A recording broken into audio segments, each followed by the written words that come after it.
Okay, there we go.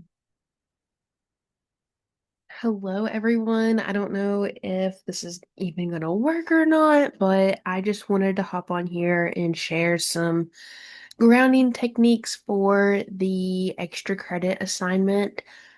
These are some techniques that I use all the time in sessions with my clients.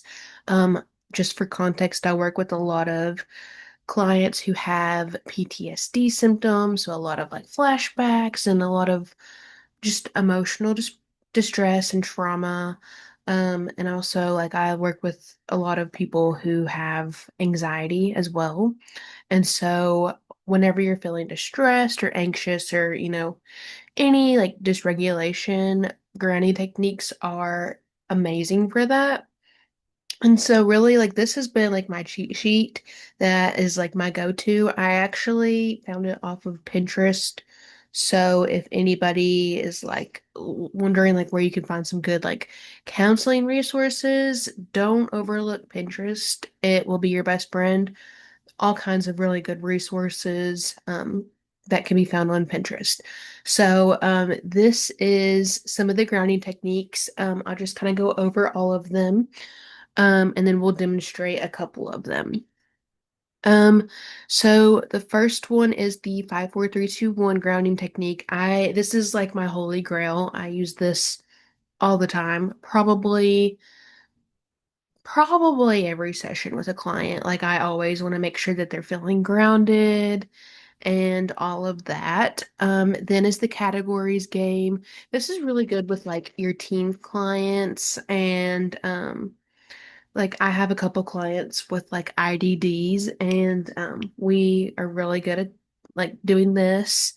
Um the next one is like describing steps and performing an activity that the client knows how to do very well.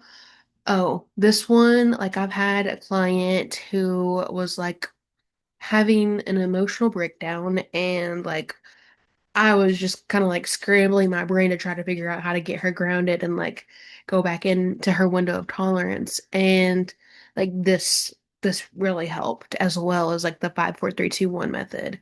So don't overestimate that one. Um, the next one is touch various objects around you. The next one is having the client carry like a grounding object in their pocket. And then the very last one is to just move your body. So let's go over a couple of these. So the 5 4 3 2 1, like I said, this is like my holy grail grounding technique. So basically, I like this one because it's very somatic. And so you can incorporate all five of the senses. To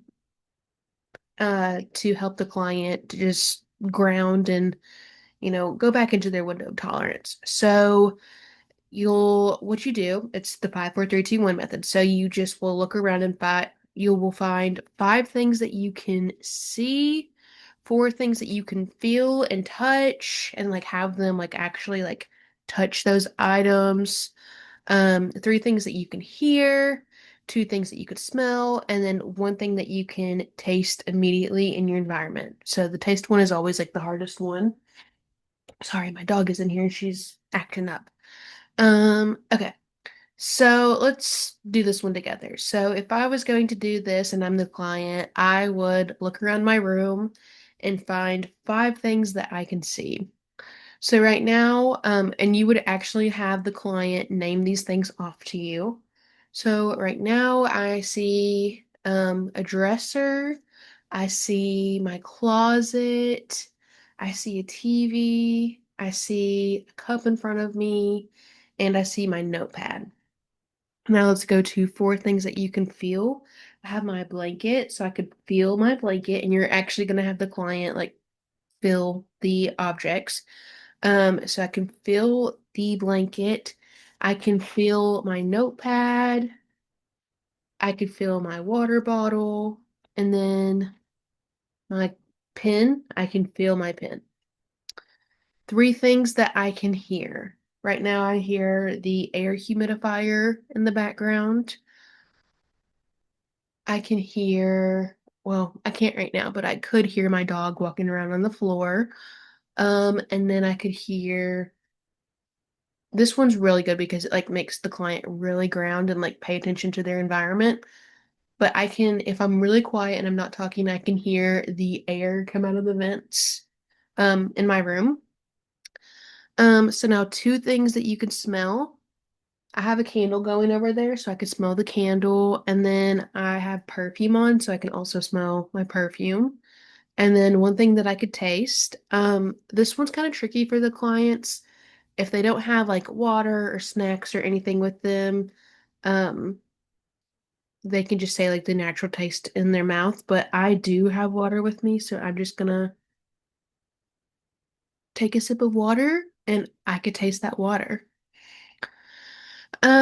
Let's see here. The next one that I like to do, like the categories game is pretty simple. That's just basically where you are just naming off a bunch of like categories. Like for me and a client, we have done like food, like dessert foods or like restaurants, and like she'll like name like McDonald's, I'll name Taco Bell, or she'll name Gold Star Chili, I'll name Olive Garden, and just kind of going back and forth like that until they feel regulated, and it becomes like a game, and then like you'll know whenever they're regulated because they'll start smiling, and it just really helps work really fast. Um, the next one is the describing the steps and performing an activity that you know how to do very well. You would probably, this one kind of takes a little bit of like rapport building and just like knowing your client's genuine interest. So I have a client who likes to work on cars. And so like I would ask him like how like he does like a lot of like painting for luxury cars, and so I would ask him to like walk me through that process. Like if he's like hysterical, like I've had a client be in my office before, like I would just be like, "This is off topic, but I think you're above your window of tolerance. Can you tell me how like the steps that you would take to paint a luxury car?" And then like it really helps because it just gets their mind off of whatever is triggering them back to the present, and it really helps ground. The next one, um, this would be reading something, saying each word to yourself so you can read each letter backwards. So like you can have like an alphabet. I've never really done this one with a client before. But you could like I have like a lot of posters and stuff, and so like they're like inspirational.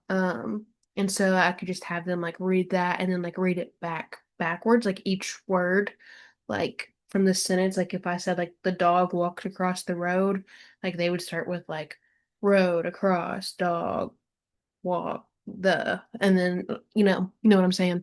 So just kind of doing that, getting your brain to focus on something else. Um, Carrying an object in your pocket. I have a lot of fidgets that like my office will actually give out, and so I give all of my clients fidgets and like just a bunch of like stuff to like fidget with whenever they're not in session, and then they can bring that with them in session too and fidget. I also have a fidget box in my office, so that's really helpful. And then the last one is my favorite, moving your body. Like I always like have clients just kind of like, especially teens, just moving your body. Like it's so silly, but like it really does work. And it really helps release a lot of that built up energy. And yeah, these are like literally like my holy grail grounding techniques. I can send this to literally anybody if they want it. It's really amazing. I have like printed this out and I have like literally like a million copies in my office because I don't want to ever lose this. But this is kind of what I do to work with my clients and help them feel regulated. So thank you guys for watching, and I hope that this helps. Let's see. Don't know how to end this. Okay, stop.